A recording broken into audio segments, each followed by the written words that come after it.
sahabat lensa kita, jumpa lagi bersama saya Eca di episode kali ini. Nah, di episode kali ini kita akan membahas tentang edisi spesial, yaitu bertepatan tanggal 2 Mei kemarin kita merayakan se-Indonesia nih, kita merayakan tentang adanya Hari Pendidikan Nasional. Nah, di Hari Pendidikan Nasional ini tentunya kita melihat satu sosok, seorang Bapak Pendidikan Nasional, yaitu Bapak Ki Hajar Dewantoro, di mana dia telah mengajarkan kita bagaimana pentingnya pendidikan itu dimulai dari dasar maupun hingga sekarang kita sudah dewasa. Ada 3 poin penting dalam semboyan yang dia utarakan. Ada 3 semangat. Yang pertama adalah ing ngarsa song tulodo, yang kedua ing madya mangun karso, dan yang terakhir adalah tuturi handayani.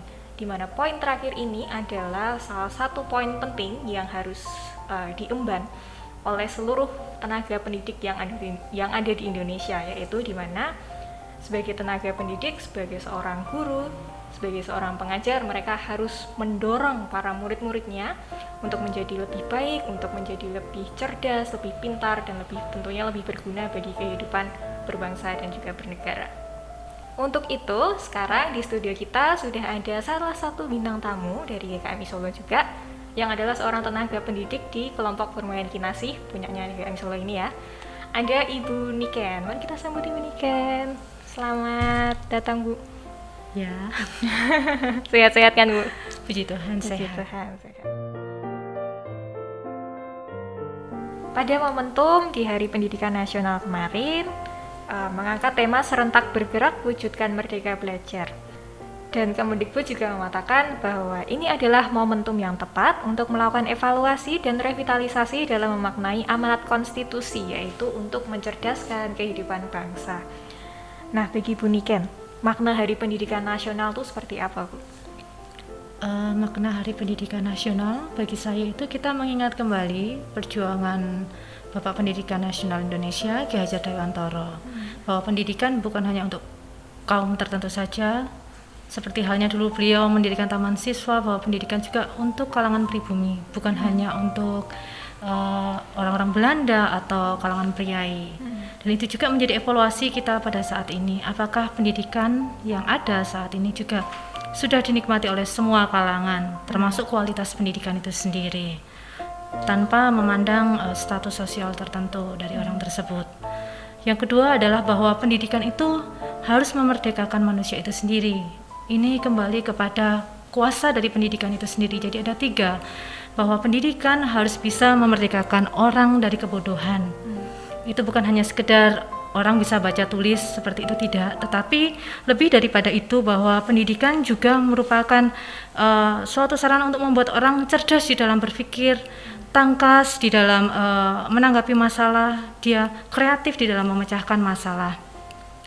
Yang kedua, bahwa pendidikan juga harus membuat orang menjadi merdeka untuk berkarya, baik tenaga didik maupun peserta didiknya ya. Dimana contohnya misalnya peserta didik itu diberi ruang untuk berpendapat, lalu untuk bertanya, yang pada nantinya mereka akan merasakan bahwa mereka memiliki kesadaran untuk belajar secara mandiri, menjadi merdeka untuk belajar. Yang ketiga, bahwa pendidikan itu juga harus memberi ruang seluas-luasnya agar setiap orang itu merdeka untuk memilih pendidikan sesuai dengan minatnya.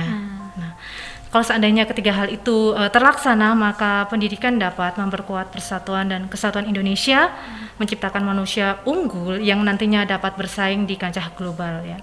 Dengan demikian, maka Hari Pendidikan Nasional seperti yang Kak Ica tadi katakan menjadi momentum untuk evaluasi dan juga revitalisasi, mencerdaskan kehidupan bangsa sesuai amanat konstitusi tadi ya. Berarti pendidikan itu juga salah satu hak seluruh anak-anak dan seluruh warga negara Indonesia ya, Bu? Iya, betul sekali. Karena itu ya, mencerdaskan kehidupan bangsa itu artinya, bangsa itu kan artinya semuanya yang ada di negara itu. Termasuk memperoleh kualitas pendidikan yang baik ya. Untuk anak-anak yang ada di daerah terluar ataupun di kota, semua memiliki kesempatan yang sama, akses yang sepadan gitu ya. Nah, di dalam tema Hardiknas tahun ini adalah serentak bergerak, wujudkan merdeka belajar. Contohnya dalam kehidupan yang sekarang ini tuh seperti apa Bu? Yang kita tahu kan sekarang itu anak-anak yang mulai dari usia dini sampai yang kuliah itu semua mereka semua belajarnya melalui daring, melalui online gitu. Untuk mewujudkan kemerdekaan belajar itu pendidikan melibatkan semua stakeholder atau pemangku kepentingan ya, atau semua pihak yang terkait untuk mendukung pendidikan itu sendiri. Jadi pendidikan bukan hanya sekedar tanggung jawab dari negara saja, pendidikan bukan hanya tanggung jawab dari orang tua saja, pendidikan juga bukan hanya tanggung jawab dari tenaga pendidik saja, tetapi semuanya bekerja sama, bersinergi untuk mewujudkan pendidikan itu sendiri. Contohnya misalnya saat ini ya, kalau misalnya anak saya dapat tugas dari guru pendidikan online ya, daring, anak saya tidak mungkin memperoleh pendidikan pengajaran dari guru kalau saya tidak memfasilitasi sebagai orang tua ya. Dan pendidikan secara daring juga tidak mungkin terlaksana bila negara juga tidak memberikan regulasi ataupun memfasilitasi untuk terlaksananya pendidikan tersebut gitu. Melalui kuota. Iya, kuota belajar bisa dan berbagai hal lain ya, bekerja sama dengan provider gitu ya. Dengan provider untuk memperlancar akses internet sehingga setiap anak-anak itu bisa dengan lancar memperoleh pendidikan. Berarti karena anak-anak ini kan belajarnya ada di rumah ya Bu. Bu ini kan sebagai seorang ibu, orang tua juga, anaknya umur berapa Bu? 10 tahun. 10 tahun berarti kelas 4 SD. Sebagai orang tua tuh juga di rumah tuh sebagai guru ya bagi anak-anaknya. Iya, menjadi guru khususnya di masa pandemi ini. Jadi harus kreatif. Jadi situ artinya orang tua juga memiliki peranan penting ya. Seandainya orang tua tidak anak kesulitan dan orang tua diam saja, tentu itu kan tidak berjalan dengan baik. Dan juga kita memberikan ruang untuk anak berkreativitas ya, memecahkan masalahnya sendiri. Bukan berarti orang tua mengerjakan semua tugas-tugas anak, tidak. Biarkan anak juga mengerjakan apa yang menjadi tanggung jawabnya. Kita sambungkan dengan Hari Pendidikan Nasional dengan amanat agung sebagai terutama sebagai orang-orang Kristen, orang-orang percaya, yaitu amanat agung itu kan yang ini ya, pergilah jadikanlah semua bangsa muridku gitu kan, terutama yang bagian itu. Kita ada melihat dasar ayat pada episode kali ini di Markus 10 ayat 13 sampai 16. Saya bacakan sekilas saja. Biarkan anak-anak itu datang kepadaku, jangan menghalang-halangi mereka, sebab orang-orang yang seperti itulah yang empunya kerajaan Allah. Aku berkata kepadamu, sesungguhnya barang siapa tidak menyambut kerajaan Allah seperti seorang anak kecil, ia tidak akan masuk ke dalamnya.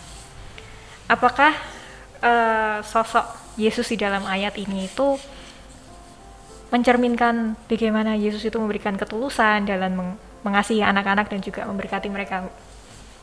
Menurut saya peristiwa ini suatu peristiwa yang mengagumkan ya Kak. Tuhan Yesus di sini tampil sebagai pendidik yang agung menurut saya ya.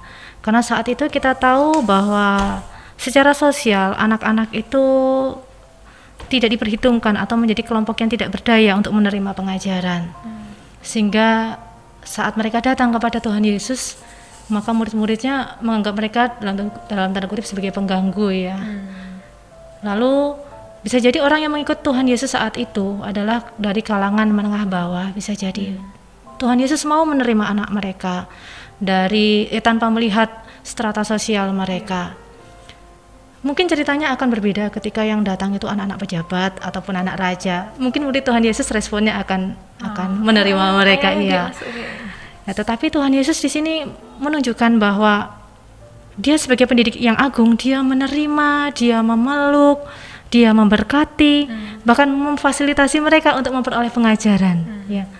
Tuhan Yesus sendiri hadir untuk memahami kondisi anak ya, sehingga ketika anak datang kepada Dia, Dia merasa nyaman. Berarti Dia mengetahui psikologis anak, bagaimana dia harus mendekati anak-anak seperti itu ya.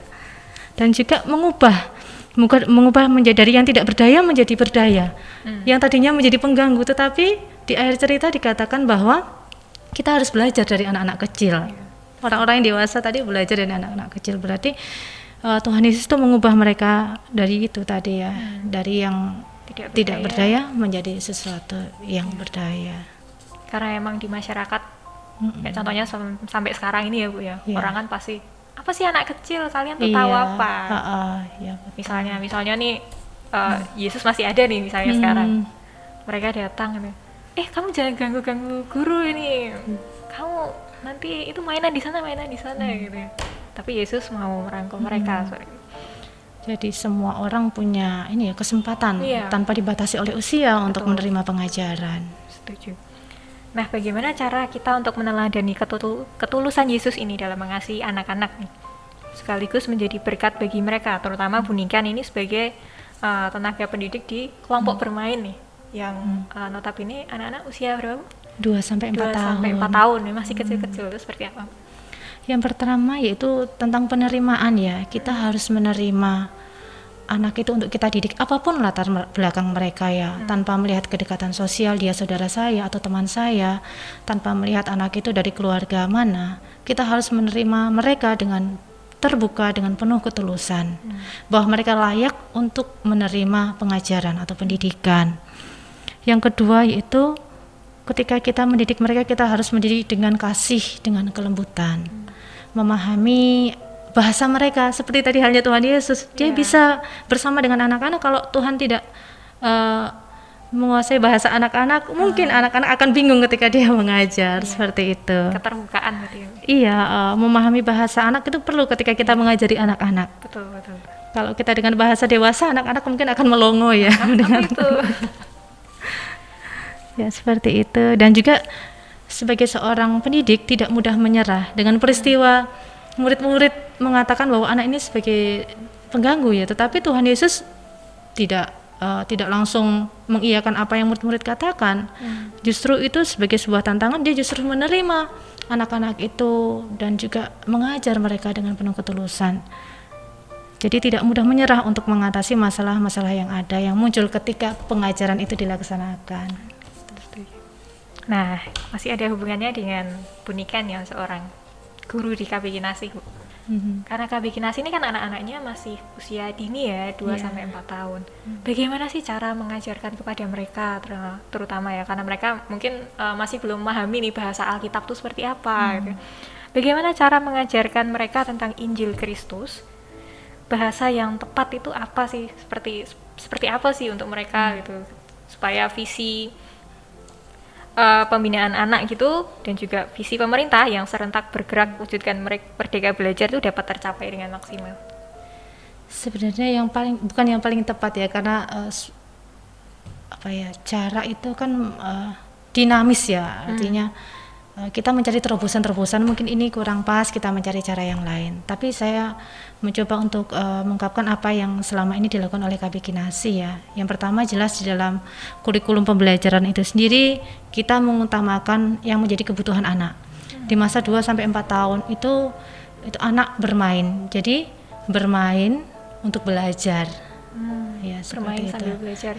Jadi mereka merdekanya mereka kan bermain. Jadi dengan bermain mereka belajar, mereka di situ muncul merdeka belajar seperti itu.